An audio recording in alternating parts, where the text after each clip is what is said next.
A gente ama o Natal. As luzes, o feriado dia 25 de dezembro, as expectativas para o Ano Novo. Mas e se eu te disser que, ao errar a data no calendário, a gente pode estar perdendo a mensagem mais profunda sobre a chegada de Jesus? Vamos montar um quebra-cabeça que une a astronomia, os turnos dos sacerdotes do Templo Antigo e as festas bíblicas de Israel. Para quê? Chegaremos à conclusão de que Jesus provavelmente não nasceu no inverno. Ele nasceu numa festa que explica exatamente quem ele é. E, incrivelmente, a concepção dele, o começo da vida, pode ter acontecido sim, em dezembro. Ficou confuso? Fica aí que você vai entender a mais bela dança do tempo que Deus já criou. O encontro de Cronos, o tempo humano, com Kairos, o tempo de Deus. Parte 1. A âncora histórica. Consertando o ano. Primeiro, o ano. A gente sabe que Jesus nasceu antes de Herodes morrer. A maioria dos livros diz que Herodes morreu em 4 a.C., o que jogaria o nascimento de Jesus para 6 ou 5 a.C. Mas novas evidências, baseadas em eclipses lunares totais e moedas antigas, sugerem fortemente que Herodes morreu no início de 1 a.C. Isso abre uma janela fascinante entre 3 a.C. e 2 a.C. Nesse período, o céu deu um show. O planeta Júpiter, o rei, fez uma dança rara ao redor da estrela Regulus, o pequeno rei, e depois se fundiu com Vênus, a mãe, numa luz espetacular. Os magos não estavam seguindo um 3i Atlas, eles estavam lendo uma carta escrita nas estrelas que dizia: "O rei nasceu em Judá". Parte 2. O detetive do calendário. O segredo de Zacarias. Mas e o mês? A Bíblia não diz a data. Ou será que diz? A chave está em Lucas, capítulo 1. O pai de João Batista, Zacarias, era sacerdote da ordem de Abias. Havia 24 turnos de sacerdotes que se revezavam no templo. Sabemos, pelo Talmud, que o templo foi destruído em 70 d.C. e qual turno estava servindo. Se fizermos matemática regressiva, descobrimos que o turno de Zacarias, Abias, serviu provavelmente em meados de junho, mês de Sivan. Logo depois, Isabel engravida de João Batista. 6 meses depois, em dezembro, o anjo Gabriel visita Maria. 9 meses depois, você vê o resultado. Parte 3. O nascimento em Sukkot. A festa dos tabernáculos ou cabanas, Sukkot. É a festa mais alegre do ano. O povo sai de suas casas e mora em cabanas frágeis por 7 dias para lembrar que Deus habitou com eles no deserto. Olha o que João 1,14 diz: "E o Verbo se fez carne e habitou entre nós".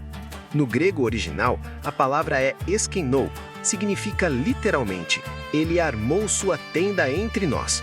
João está gritando para nós: Jesus é o tabernáculo humano.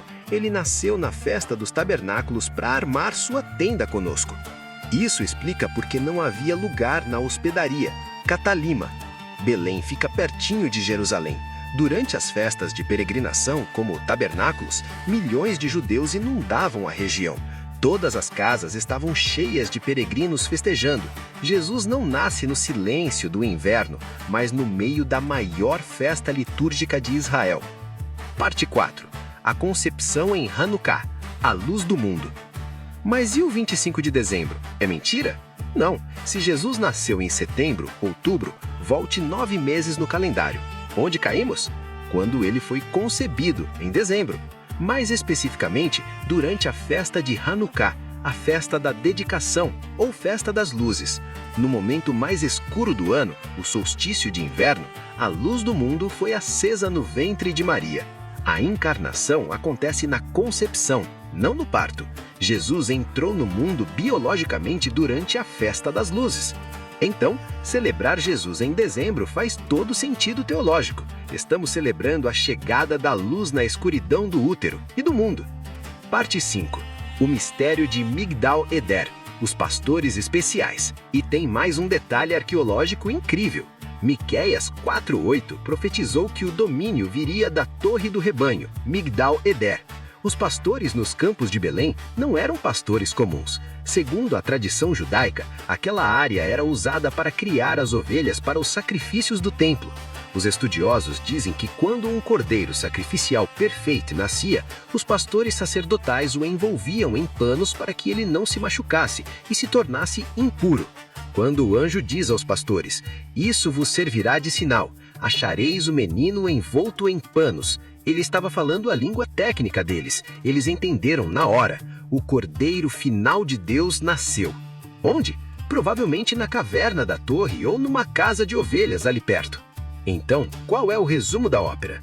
Provavelmente Jesus foi concebido em Hanukkah, dezembro, quando a luz venceu as trevas, e nasceu em Sukkot, setembro, outubro, quando Deus armou sua tenda entre nós. Isso muda tudo. O Natal não é sobre um Deus que chegou de paraquedas numa data aleatória ou que foi apropriada de outros povos. É sobre um Deus de precisão infinita. Ele marcou a agenda cósmica, as estrelas, a agenda litúrgica, os sacerdotes e a agenda profética, as festas para convergirem num único ponto. E aqui está a mensagem final para você. Se Jesus nasceu na festa dos tabernáculos, ele nasceu no meio da bagunça da peregrinação. Ele não exigiu um palácio vazio e estéril. Ele veio para uma casa cheia, barulhenta, real. O manjedouro, o coxo de pedra, nos diz que ele se torna alimento para nós. As faixas nos dizem que ele nasceu para ser o cordeiro que tira o pecado do mundo. Não importa se você monta ou não uma árvore em dezembro ou em setembro. O que importa é que o Kairos aconteceu. O tempo de Deus invadiu o nosso tempo. A luz acendeu na escuridão e a tenda de Deus agora está aberta para você entrar. Feliz Natal!